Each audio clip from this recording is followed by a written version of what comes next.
Hi, hello, hello. We're back to. Hello. Can you believe it's episode 4 already? Wow. Hello, Ibukun. How you Hi, doing? Aniela. I'm very Yeah, well, thank you. How are you? fine. I can't believe we're in episode 4. Just time just goes so quickly. So let's get right into it because this is going to be exciting. I mean, we started with episode 1 where we introduced ourselves as two parents raising wonderful children, neurodivergent children. We also talked about parent burnout. We talked about setting goals where we had been pay, and now we are talking about redefining love. I mean, it's February. What other topic can we talk about in the month of February? So we're going to be looking at redefining love, family life as parents to neurodivergent kids. Wow, wow, wow, wow, wow. So let's just get right into it. What does love mean to you? I'm putting you on the hot Wow, seat. love is actually my favorite topic. It's my favorite word, and love means everything to me. And I really love the fact that we're talking about love this month. And I believe that, love is everything, honestly. Love. I don't know where to start, Daniela, but I mean, it means everything to me. I mean, that's a wonderful start. I mean, it's such a big word. In the context of what we're talking about, of course, our kids, family life, and all of that, we're going to be Mhm. delving into it on different levels. We'll start probably on the home front, then we move into the hot topic, partners, and of course, other members of our families. For me, I think love means sacrifice because I've been trying to think about a word that really encapsulates my whole parenting journey, and everything that comes with that. And I think it's sacrifice. If there's one word I can pick, I think it's probably sacrifice. There's in line of that, a lot of families that are raising children with needs tend to say this statement, and I want to hear your comment about it. Some people say that we should mourn the child we thought we would have. Is this a statement that you agree with? What are your thoughts before I probably share mine? Yeah, I totally agree with that thought, Eniola, because I mean, there's too much pressure on that child. So we need to start from somewhere. So how about we start from knowing that everyone is different and your mentality, your goals. We talked about goals last month. So, your aims, objectives, or even before you had that child, you must have what everything you want that child to be. It's best to, be open-minded because that child may not be all that you have written down so that you are not met with so many surprises. It's best to enjoy the moments with the child. That's my thought on that. So, loving the child is and being present is more important than all those things that we have heard from maybe other people's stories or even from life stories. That child has come to be everything that child needs to be. So, take a moment to accept that. That's that's my That's yeah. an interesting way to put it. I personally I understand the sentiment behind it, which is what you have Mhm. captured. I really do understand the sentiments behind mourning the child we thought we wanted, almost like trying to bring it into the context of this is who you have right in front of you. So love who you like love who you have in front of you. But I think in a way it sounds well intentioned, but I have a problem with it because when they say mourn, it just connotes something not very pleasant in my own head. It almost seems to put, and this is my own opinion, it almost seems to put you in a place of regret and in a place of wishing you had a different child as opposed to actually embracing the child that you have. If they use the word embrace, I just personally don't like that mourn because I mean, I on this journey, I mean, you are your son is older than both my boys, my first son being 11.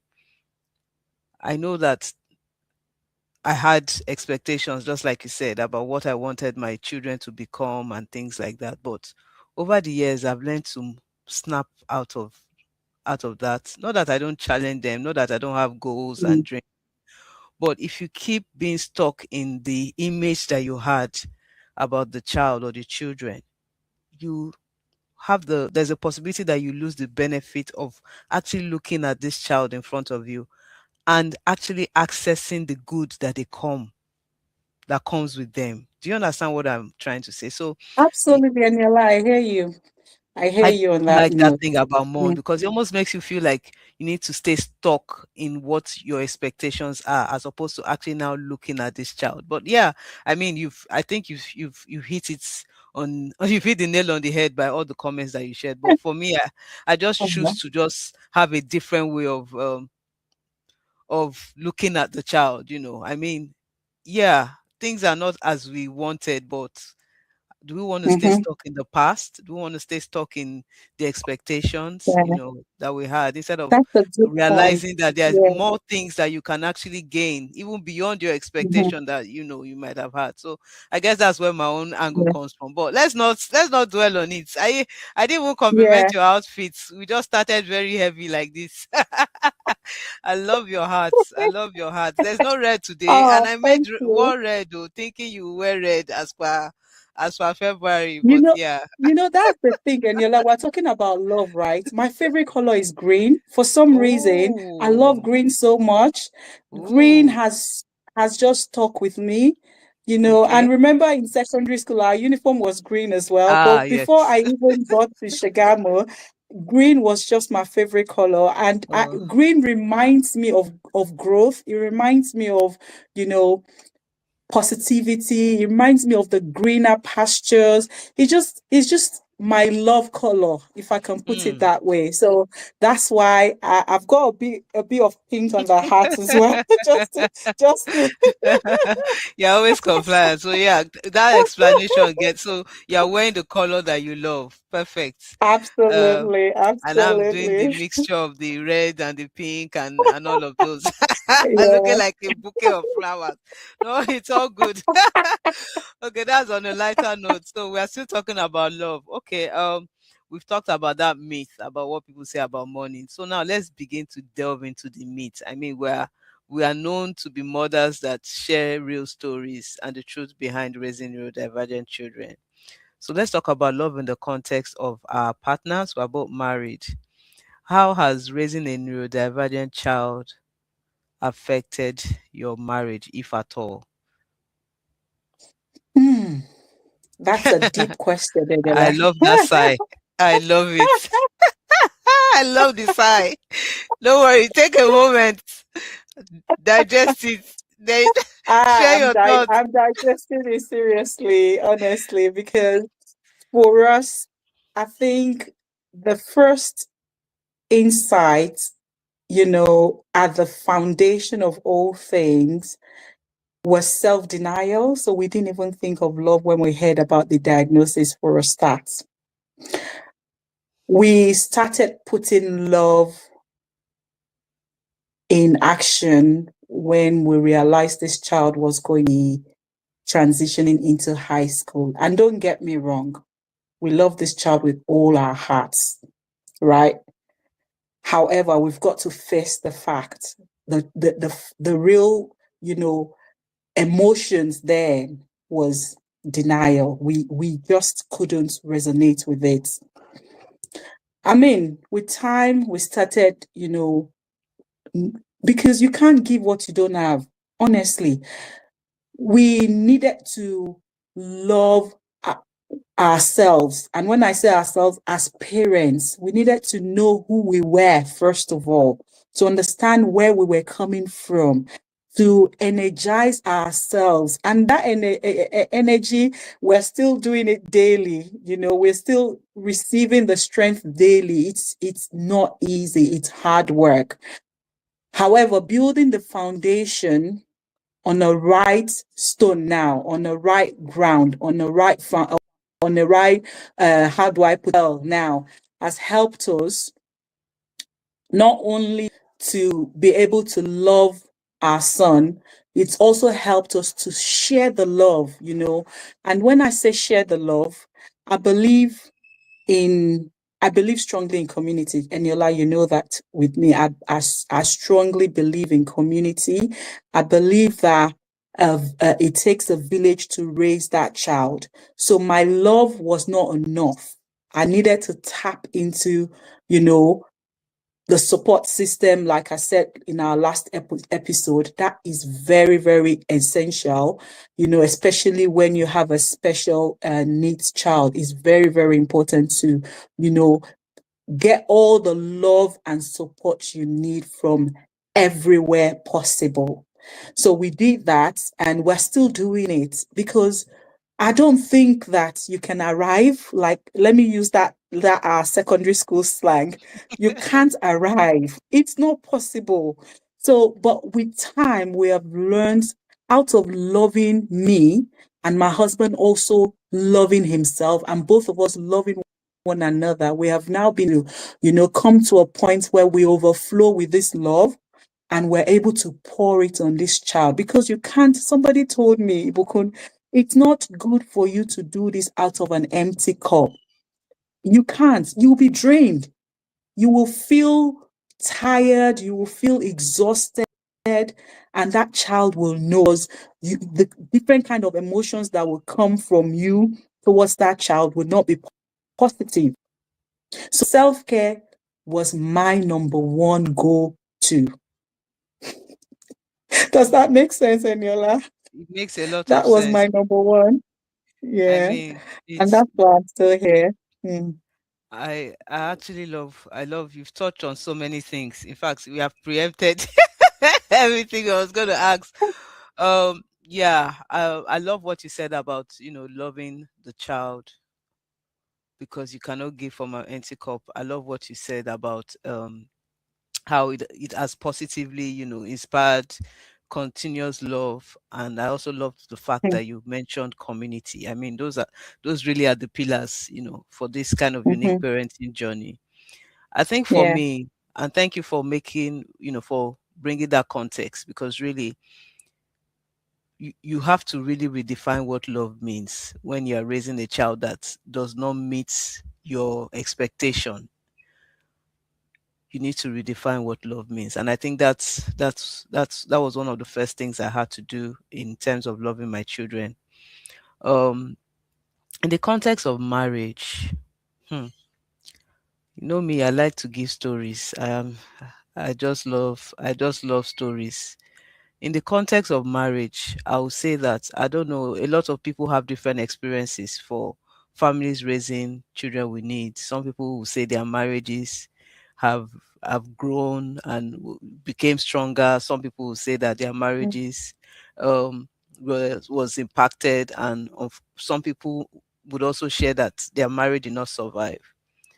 I guess Mhm. I'm one of those people that are in between, in that thank God the marriage survived and continues to survive, but it went through a lot of bashing because number one, I Mm. was not expecting this. I mean, both my children are on the autistic spectrum, or autism spectrum, however they call it, you know.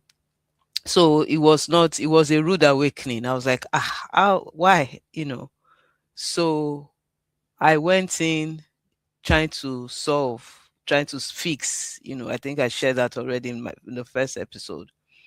But as it became clearer, and I think it, this dawned on me when I realized it wasn't just my first son, but my second son. I took it really serious. I was like, you know what? There has to be something I can do to support this my children, you know. And that's where I started immersing myself in knowledge. And in that process, obviously my marriage suffered because I was just neck deep in finding knowledge. I was just neck deep and focused in trying to support them, trying to, create a life that will be sustainable for all of us to manage. So definitely neglect was one of those things that my marriage definitely suffered.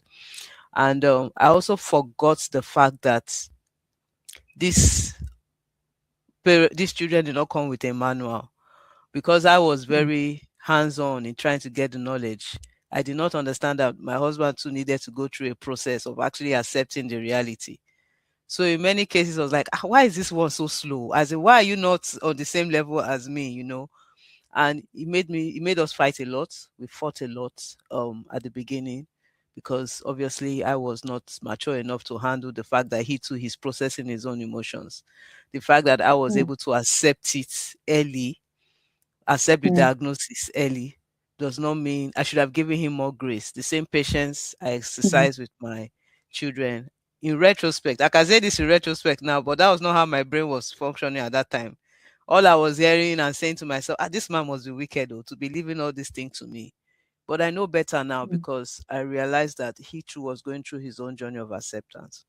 But the beautiful thing is 11 years down the line, we have made progress.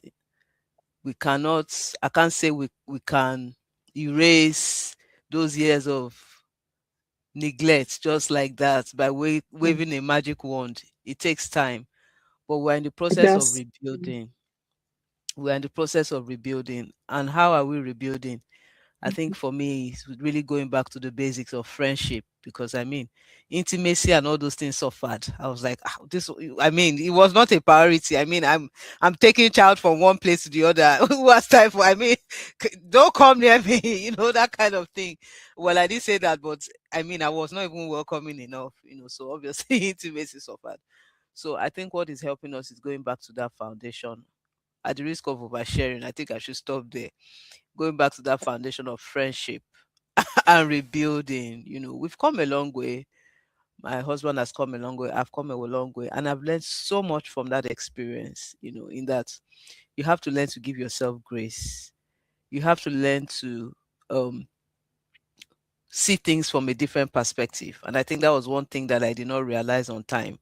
I was just focused on my perspective. I know it, I know it, I know it, I know it, almost not allowing the other person to come in to even have a say. And my husband, the kind of personality he was, okay, yeah, superwoman, go on then. And that was not the response I was expecting. I was expecting if I'm giving him hot, he's supposed to now follow suit. But Egba man will not act like that. So I learned that I learned that the hard way. So why am I saying this? I think the summary of it is when you are raising children with needs, it will impact everything about you, including your marriage. But you have to be able to fight. The same energy you are giving to support your child, give it to your marriage as well. Find a delicate balance. And don't make assumptions. That's what they talk about. Things like this is not a marriage counseling session, but it's, I guess, by sharing experiences, people can pick one or two things. And I think it's also a topic I really want to hear what people will say in terms of the comments, if they are willing to share, because I know this is a sensitive topic, you know, um, being open to hear other people's perspective. And that's what you implied by that community aspect that yes. you mentioned, Ibukun. You can't do it by Yeah. yourself. You have to be willing Mm-mm. to accept other people's perspective. Yes, you are their mother. You will want what is best for them, but you need other people's perspective as well. And I think that's what I've learned over the course of these years that we are doing it. And God will, by the grace of God, will continue to teach us how to be better, because each Mm. phase comes with its own challenges. But I think Absolutely. Mm.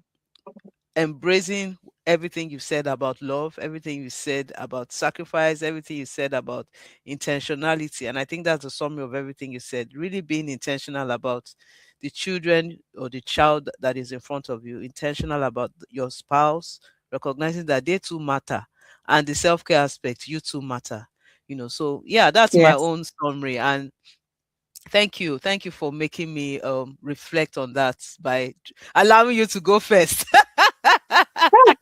Thank you for allowing me, It's, for letting it's me go always first. a pleasure. Allow you to go It's first, and always a and pleasure, you know, Enola. and I think it's also good that people talk about these things. It's sensitive, but people need to talk about these things more. Because talking is therapeutic. Healing can come from it. Yes.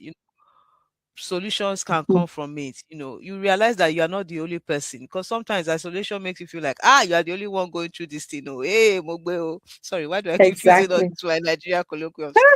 But by sharing and engaging with people, and that's why I like what we are doing here. We're trying to be very, very open. You realize that you're not the only Mhm. person. No, this thing is not only you. Mhm. And that's where the healing really starts. And for any marriage that did not survive, I also pray that the people involved also receive their healing. And I Yeah. hope they're able to let go of the past and just press on to what is next. And for those that Can I say a bit on that, please Eniola, say more, before say please more, don't please please say, please oh, please say. don't forget what you want to say, Eniola. Don't forget what you want to say now. However, I want to pour on those that are going through the journey alone. Mm, Please remember who you are. Or can I even take it back to who you were before you had that child? It's very important to know your identity in this journey because it will help you stay put, if I can put it that way. And Yola, you can carry on. Thank you. I mean, you have a way of being very concise in everything that you say, and I mean, what else can one add to that? And I think the summary of it is, as with everything on this journey, don't try to do life alone. You have to Mhm, find somebody, find a group, find. I mean, mhm, thankfully there are a lot of communities and support groups and things like that opening up. Even if you cannot find the private, you don't want to do the public one. I mean, within your network, there has to be somebody. Don't do life alone. So I think we have done justice to that relationship part in the context of our children and also for partners. It won't be fair for us to just end without us talking about the impact it has on other relationships as well, in the context of siblings, extended mhm. family. What has been your experience? How has this your unique parenting journey affected your other relationships? Wow, wow. Bringing other relationships in, Eniola. I think it's a different ball game for me. And why I said that is it took me a while to share this with my family, external family members. And it's not because I didn't want to share it with them. The only thing is, I wasn't sure whether they were going to understand because, like I said, I was in denial. I didn't know what this was. So I had to learn it like Daniela. I had to I had to go training. I had to, meet other parents and even teachers. Believe me, I was sat in a class understanding autism. I was sat in a session on the understanding neurodivergent. And this is because, like you said, and like we always say, we've got to be intentional. And I'm speaking on behalf of those that don't have anybody to turn to. No, it can be very challenging. But listen, you do your best these days. Thank God for internet as well. You can search. You can search, and these days there are even free courses online, Eniola. I have Hmm. my email full of free courses on autism, free Hmm. courses on neurodivergent, on how to help that child, on how to build a community from scratch. It can be one person that needs that help right now. Start with that one person because there's something very beautiful about helping someone rise. It gives you inner energy, inner strength. The same way when you pull somebody down, you go very low. You go first, you go down first. When you pull somebody up, you go up first. And that's what I think in our culture, sometimes we don't realize that when you pull someone up, you are also in fact you are going higher than that person you're pulling up. Hmm. And until we realize that, we stop finding excuse for the fact that Eniola mom died in 2021. So this month is 5 years since she died. She was my best friend. She was my, too. But she's not here. I'm still alive. I'm still here. So I must find another mother. Hmm. Does that make sense? Makes a lot of I must sense. look I for mean, I must. I have to. Because I hmm, have no excuse. The fact that I don't have a mom and my son doesn't have a maternal grandmother doesn't mean he wouldn't sit for that GCSE and pass it. If that makes sense, I don't know what challenge you're going through, but that's what's on my plate right now. You know, hmm, by the end of this week, as we speak, he must submit his GCSE options that he's going to write in 2 years' time. So, what excuse have I got not to do that? So hmm, I'm just speaking on the fact that, having a mom must not stop me from being all be, first of hmm, all, for myself and then for that child. hmm. But I thank God my dad is still here and still he's learning as well. He's Good. learning. My siblings are here, thank God, and they are learning as well. So, I mean, that has helped somebody out there that, listen, make the best whatever resource or tool you have at your exposure because there's no or at your exposure. However, we want to say that English, or can we say it in our dialect, our Yoruba Yeah, you language? want to say it, Because say. because because honestly, we need to move. We need to grow. We need to help. First of all, I need to help me. I need to love me. I need to intentionally say to Ibukun Adelakun every morning, you are loved and you are loving. If I'm not loved, I cannot be loving. Hmm, It's simple maths. You are hmm, loved, you are loving. If that's the only thing you can say throughout this month and the next hmm, month, believe hmm. me, there will definitely be a shift in mindset. I hope that has helped somebody because I feel blessed for saying that as well. I mean, I'm looking for where I can put the emoji. Let me not mess up the, the session. I mean, you've said it all. We must not dwell on the fact. I mean, even people that have family, in your case, you said your mom is late. Some people have family that don't understand. But on this journey, it is not by family. It's not. It doesn't have to be family by blood. You inherit another family that supports you, and I think Absolutely. that's what you're trying to say, which is fantastic.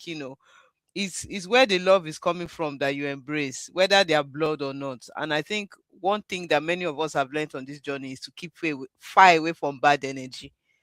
Bad energy Mhm. depletes our energy level, and we need our energy level to always be up. I mean, look at you thinking about GCSEs for your Absolutely. son. So you cannot entertain Honestly. anybody saying anyone that is not giving you the right vibes. And I think that is Mhm. sound counsel. If your immediate family is not responding, find another community, find another group of people that will make the journey worth it for you, that will love you and your child unconditionally. And there's nothing else to add to that. I'm grateful for my own family. Oh.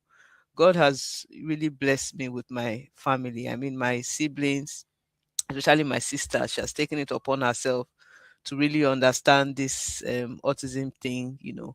At least she's one of the people that I can leave my children with. I thank God for my mom.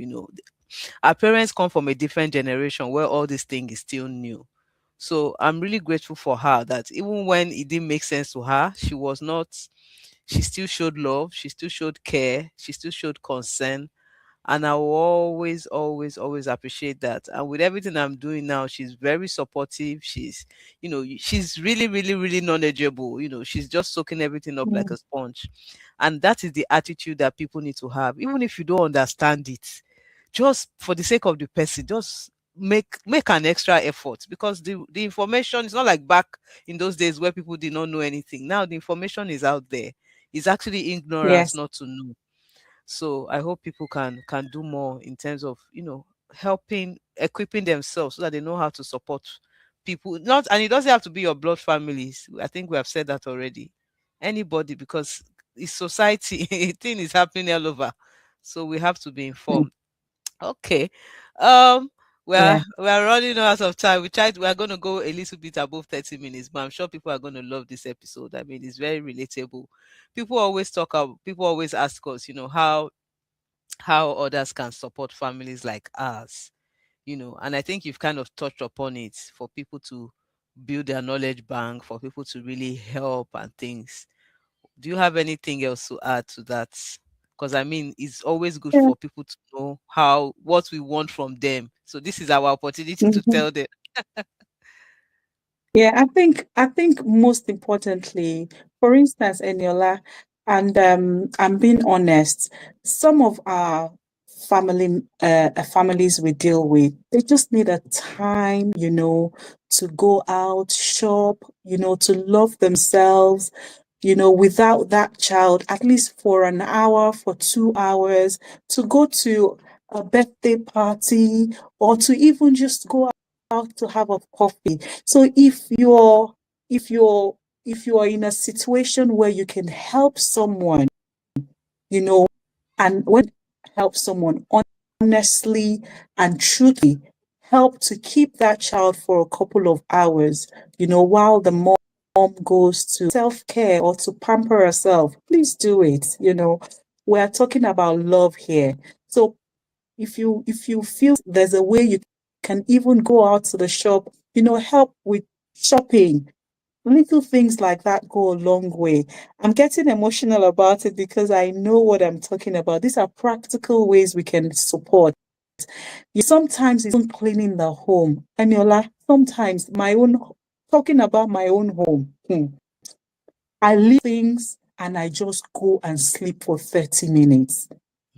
Those things are still waiting for me undone, but I still prefer to have that 30-minute sleep than myself stuck in dishes or in laundry or in on work that I know that I need to do. So if you have that energy to help with little tasks like that, please do it as well. And it goes a long way, believe me. I mean, you've those are real practical stuff, and this is February. A lot of it's people need care. People need to take care of themselves. So those are real practical tips that people. And you see, like you said, those acts of kindness is better than money. Is money you can't put It a price is. on it, and I know that many people are capable of doing some of these things that you have said. I think for me, I'm going to bring two different perspectives. So I'll focus first on the kindness aspect, using an example. We talked about the people that love you sometimes not being your relatives. I'm really grateful for my own family. Even my husband's family too. They have been very supportive. That's why I have the audacity to even come out, because I know some people can't even come out publicly to advocate, just like me and you are doing with our respective communities. I'm grateful that that's not my story. And also, there's this woman we call Big Mommy. I hope she will not mind me sharing about her. She's not my family member. I met her in church. She's actually she's one of the children's church teachers who was who is teaching my son's class, my first son's class, and she just really took a liking to him. You know how we are, how we can be. We're always very sensitive when people show kindness. You're not sure, you're cautious. So when I saw how she used to, relate to my first son, I was cautious, but I observed her for a while, and she's not just any. This is a top high flyer, like exec level, not just anybody. Like, so of course I respected her, and I really, really appreciated her kindness. Then I realized that her kindness did not just stop with my first son; it was also extended to me, extended to my second. In fact, we have now almost become like family. She sends us gifts. Birthday is there. Easter is there. Intentional gifts. So not it's not even about the cost of it. Intentional gifts. It's almost like she's in our house and she knows what we need. Everybody, I my hope is that everybody can be like Big Mommy. Our Mm, Big Mommy is like, I mean, even our children, my husband that doesn't really rate anybody, even he too had to acknowledge that, this woman, we need to really thank her for everything she does. She just goes out of her way, and I know it's not just us that she does it to. Mm. and she's so passionate about neurodiversity. She's like an ally even in our workplace, creating opportunities for everybody. My hope is that that's what I hope that people can do. If people ask how you can Mm. support us, be like Big Mommy. Mm. I Yes, mean, honestly. I understand Mm. that you cannot do everything, but even if it's just one family you choose to help, that is like Mm-hmm. being like Jesus. Sorry that I have to go Mm-hmm. spiritual here, but Mm-hmm. if you can focus on one family, that's one family that is good, knowing that they have somebody else that Yeah. can support them. And we're not asking for too much. You don't have to. Mm-mm. Big mommy doesn't visit us or this thing or call us every day. That it's not that kind of relationship. But you just know that she's always, because when she's checking on you, you just know that she's thinking about you. I mean, despite her busy Mm-hmm. schedule, you will know when somebody loves you genuinely. That's the summary of it. Yes. No judgment, Yes. just being who you, even not expecting anything in return. That is just the kind of person our big Exactly. mommy is. And the Yes. second perspective I have to bring to this, and I think you touched on it. I know we are saying what support can people give to us. I think we are very privileged by virtue of the experience that we have. And you touched on it, Ibukun, and that's why I'm also bringing it back. I think we too can also be big mommies to other people. You don't have to set up Absolutely. community formally like Ibukun Mm-hmm. has done Yeah. with her community ignite ignition 300 or 300x ignition, or like I have done with Travel Beyond the Label. Not everybody has the bandwidth for that, but you can show kind, you can, by virtue of the fact that you're walking this journey, you can help another family, you can advocate for another Mm-hmm. family. You see somebody in your child's Yeah. school that is struggling, because you know how difficult it is. It's your journey, so you can relate, you can share resources. Mm-hmm. There's always something you can do. So the charge is not just for others now, it's for we that are walking this journey to also be like big Absolutely. mommy to other people. Let your experience Mm-hmm. be a benefit to other people. You don't have to, it doesn't have to be big. Just focus on one Mm-hmm. family at any point in time or one child. And I think it will go a long way in alleviating some of these Yes. issues that we are having, because Mm-hmm. despite all the awareness, there's still a lot of stigma. There's still a lot of families that are struggling. We are seeing it every day. And it breaks my heart because, many of us want to do more. But I mean, you have to ask yourself if you carry more than you can do. So if more of us are doing this in the different capacities, I think it will go a long way. Let's not allow It this will. experience that we have raising wonderful children to go to waste. There is there's something that it develops in us. I don't know how. I'm sure Ibuku, you're like that. Despite how hard I am when it comes to neurodivergent children, there's just one softness that comes upon me. Mm-hmm. When I meet other families that are like mine, there's just one softness that comes upon me. I don't know how to explain it, and I hope that's what other people are also, so that we can pass on this love for one person to the Yeah. other. And with that, I think we need Yes. to start to wrap up because we can be here all day. You see, love is such a beautiful topic. We are It's just it's flowing. everything, and it's everything. Just It's flowing. It's such everything. a beautiful topic, and I hope that everybody Honestly. finds love, in whatever shape or size, either from your family, Mm-hmm. either from non-families, from communities, from friends. I hope that you're not doing life alone. That's what I Mm-hmm. have to say. Ibuku, what do you have to say in terms of your closing remarks? Eniola, I love to talk. So So yeah, talk. and and and I'll just keep it as simple as possible. And I mean, Mm, just be you till full, beautiful. Love yourself and do not feel guilty about it. Don't mm, don't feel any sort of guilt. Love yourself unapologetically, because mm, at the end of the day, who cares? Who cares? Do you first. And our favorite book, the Bible says, love your neighbor as yourself. It's not mm, less than yourself. mm. Okay? It's love your neighbor as your, even though it's also not more than yourself. Yeah, So yeah. just as yourself, because in your life, we're always too hard on ourselves. I When agree. last have you given yourself a hug? When Ah. last have you given yourself a handshake? Or you look Mm, at self, the same things you say to your colleague. You tell Eniola, you saw my hair today. You said mm, it looks beautiful. Have you seen your hair? How beautiful mm. your hair looks? Thank How you. wonderful you look. Thank you. So pour that love on you. Mm, Don't wait for mm, anybody it on you. It will mm, come naturally. But if you don't pour it on yourself first, it won't come. It will mm, not come. And it's not a curse. It's just life mm, mm, principle. You know, what is the law of attraction? You mm, attract daily. It's the law. You can't, mm, I don't know how to explain it, but this is just life principle. I'm not cursing, and I'm not praying for anybody. I'm just saying do you till full. I'm learning to do me till full as well. It's not easy because I mean we're going on daily errands for people. You gone on an errand for yourself mm, and say, okay, today this is about Ibukun.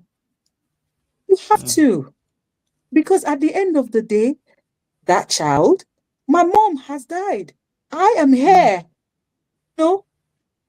And my point is, my mom never ever took out time to self-care. She never. It's an African woman. It's typical of mm, an African woman. mm, Very typical. They are always about somebody else's business. If mm, it's not the husband, it's the child. If it's not the child, it's probably, somebody's in the family. So mm, I'm not saying you shouldn't do those good things you do. However, I'm going to say it again, make sure your cup is full and overflowing. That's how it will mm. be beautiful.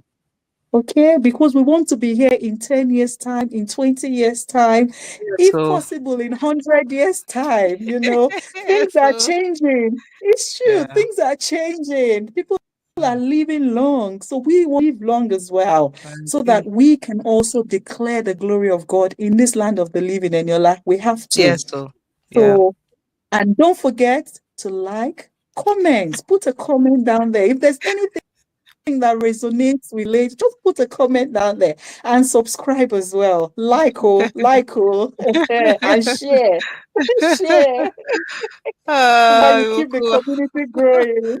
Yes, absolutely. I mean, this has been such a wonderful, wonderful.